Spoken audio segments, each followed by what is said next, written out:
నా పేరు ఉప్పలపాటి నాగేంద్రమ్మ, అంగన్వాడీ డ్వాక్రా ఒంగోలు పార్లమెంట్ అధ్యక్షురాలు. ఈ రోజుకి 41 రోజులుగా అంగన్వాడీ నిరవధిక సమ్మె కొనసాగుతూ ఉంది. అంగన్వాడీలు 41 రోజులుగా ధర్నాలు, దీక్షలు, అన్ని రకాలుగా నిరసన కార్యక్రమాలు తెలియజేసుకుంటున్నారు. వాళ్ళు న్యాయమైనటువంటి డిమాండ్లు పరిష్కరించడం కోసము జగన్మోహన్ రెడ్డి 41 రోజులుగా వాళ్ళని ఇబ్బందులకు గురి చేస్తూ ఉన్నాడు. ఈ విధంగా మరి జగన్మోహన్ రెడ్డి చర్చలు అంటూ చర్చలకు పిలిచి చర్చలు విఫలమైనవి. మీరు డ్యూటీలో చేరినట్లయితే మీ ఉద్యోగాలు పోతాయి, మిమ్మల్ని తీసేసుకొని మేము కొత్త వాళ్ళని పెట్టుకుంటామని చెప్తా ఉన్నాడు. మరి కొత్త వాళ్ళని పెట్టుకుంటే ఇప్పుడు దాకా వాళ్ళు నిరసన దీక్షలు చేసి వాళ్ళ డిమాండ్ల కోసం వాళ్ళు పోరాడి మరి ఈ విధంగా ఈరోజు వాళ్ళు ఈ రకంగా ఇబ్బంది పెడతా ఉన్నారు. మరి ఆ ఇబ్బందులన్నీ తట్టుకోలేక అంగన్వాడీలు మానసిక ఒత్తిడికి గురయ్యి కోనసీమ జిల్లాలో రమాదేవి అనేటువంటి మహిళ విధులకు వెళ్ళాలా, ధర్నాకి వెళ్ళాలని చెప్పని బయటకు వచ్చి మానసికంగా ఇబ్బంది పడి స్ట్రోక్ వచ్చి గుండెపోటు వచ్చి చనిపోవడం జరిగింది. అదేవిధంగా ఇంకో జిల్లాలో అల్లూరు సీతారామరాజు జిల్లాలో సౌభాగ్య అనేటువంటి మహిళ ఈ నెల 13వ తేదీన ఆమె కూడా అదే పరిస్థితుల్లో చనిపోవడం జరిగింది. మరి ఎంతమంది అంగన్వాడీలని ప్రాణాలు తీస్తూ ఉంటాడు ఈ జగన్మోహన్ రెడ్డికి కానీ ఈ మంత్రులకు కానీ అసలు వాళ్ళకి సీమ కుట్టినట్టయినా లేదు, వాళ్ళకి సానుభూతి అనేది లేదు. మరి అంగన్వాడీ మహిళలకు వాళ్ళు సమాధానం చెప్పాల్సిన అవసరం ఉంది కదా ఈ ప్రభుత్వం. మరి నేను అధికారంలోకి వస్తే నేను అంగన్వాడీలకు మరి తెలంగాణ కంటే 1000 రూపాయలు అదనం జీతం ఇస్తానన్నటువంటి ముఖ్యమంత్రి వాళ్ళు ఈ రోజున మాకు పనిభారం ఎక్కువైంది, మాకు జీతాలు పెంచండి, మాకు 26,000 రూపాయలు జీతం కావాలి, గ్రాడ్యుటీ కావాలి, బెనిఫిట్ పెన్షన్ కావాలి అని చెప్పని అడుగుతూ ఉన్నారు. అడిగినా కూడా మరి ఈ ముఖ్యమంత్రి చర్చలకి రాను లేదు. నేను ఇది చేస్తాను ఇది చెయ్యను అని కూడా చెప్పనటువంటి ముఖ్యమంత్రి అంగన్వాడీ సమస్యలు పరిష్కారం చేయలేనటువంటి ముఖ్యమంత్రి మరి ఈ రాష్ట్రానికి ఎలా పరిపాలన చేస్తాడు? అదేమంటే అంగన్వాడీలను మీ ఓట్లు మాకు అవసరం లేదు, మీరు మాకు అవసరం లేదు, మేము కొత్త వాళ్ళని తీసుకొచ్చి మేము ఉద్యోగాలలో మేము పెట్టుకుంటాము, మిమ్మల్ని తీసేస్తామని చెప్పని వాళ్ళని బెదిరించడం జరుగుతుంది.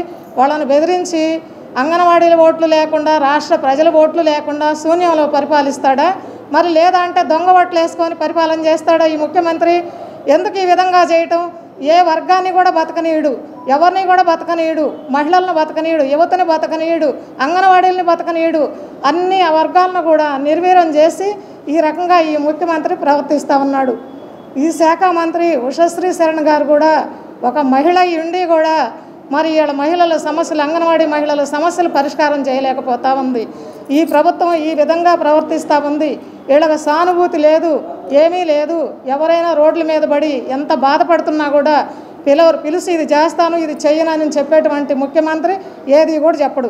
చంద్రబాబు నాయుడు గారు తెలుగుదేశం పార్టీ అధికారంలో ఉన్నప్పుడు, తెలుగుదేశం ప్రభుత్వం ఉన్నప్పుడు మరి తెలుగుదేశం ప్రభుత్వమే 10,500 రూపాయలకి అంగన్వాడీ జీతాలు పెంచారు. మరి ఈ విధంగా అంగన్వాడీ జీతాలు చంద్రబాబు నాయుడు గారు అడిగితే పెంచలేదే, అడగకుండానే పెంచారే.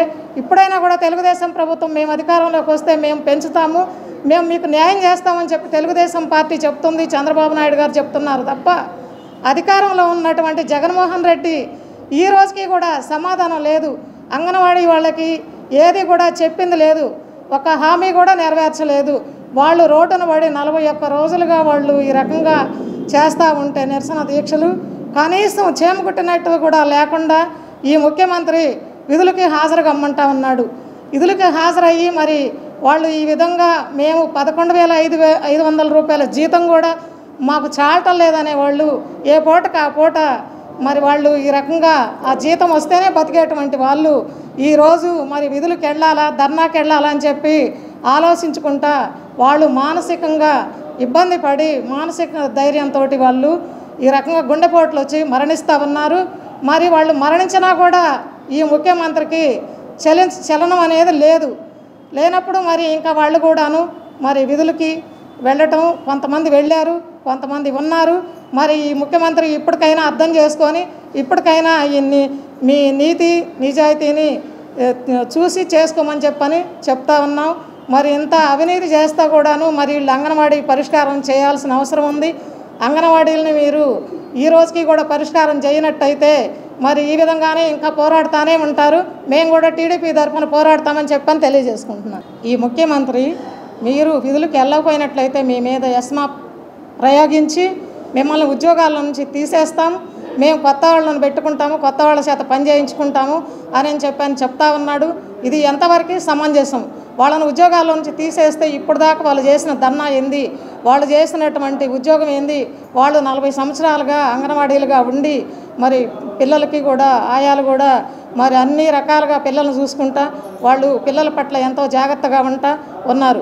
ఈ ముఖ్యమంత్రి పిల్లలకి ఇచ్చే ఫుడ్ కూడా నాసిరకం ఫుడ్ ఇచ్చి మరి ప్రతి దాంట్లో కూడాను పల్లి చిక్కీలు కానివ్వండి, ముక్కిపోయిన బియ్యం, ముక్కిపోయిన కందిపప్పు అన్ని విధంగా ఇచ్చి మరి ఖర్జూరాలలో కూడా పాములు ఉన్నాయి, జర్రులు ఉన్నాయి, క్రిమికీటకాలు కూడా ప్రవేశించి మరి వాళ్ళ ఆహారంలో కూడా నాసిరకమైన ఆహారం ఇచ్చి మరి అందరినీ కూడా పిల్లలందరూ కూడా పిల్లలు తినే ఆహారము, గర్భిణీ స్త్రీలు తినే ఆహారము, బాలింతలు తినే ఆహారము ఇలాంటి ఆహారం ఇవ్వకూడదు కదా. మరి ఇలాంటి నాసిరకం ఆహారం ఇచ్చి మీకు పిల్లలకి నేను మేనమామనుగా ఉంటానని చెప్పినటువంటి ముఖ్యమంత్రి ఇవాళ పిల్లల ఫుడ్ను కూడా ఈ విధంగా నాసిరకం ఫుడ్ ఇచ్చి పిల్లలను కూడా ఇబ్బంది పెడతా ఉన్నాడు. మరి అంగన్వాడీ సెంటర్లో కూడా ఫుడ్ కూడా బాగాలేదు. మేము విజిట్కి వెళ్ళినప్పుడు చూస్తే అంతా నాసిరకం ఫుడ్ ఉంటుంది. మరి అన్ని రకాల కూడా పాడుగా ఉండే ఫుడ్ అంతా తీసుకొచ్చి పిల్లలకు పెట్టడం, గర్భిణీ స్త్రీలకు పెట్టడం ఇది మంచి పని కాదు. మరి ఈ ముఖ్యమంత్రి ఇప్పటికైనా అర్థం చేసుకొని వాళ్ళకి జీతాలు పెంచి వాళ్ళ సమస్యలు పరిష్కారం చేయాలని కోరుకుంటున్నాను.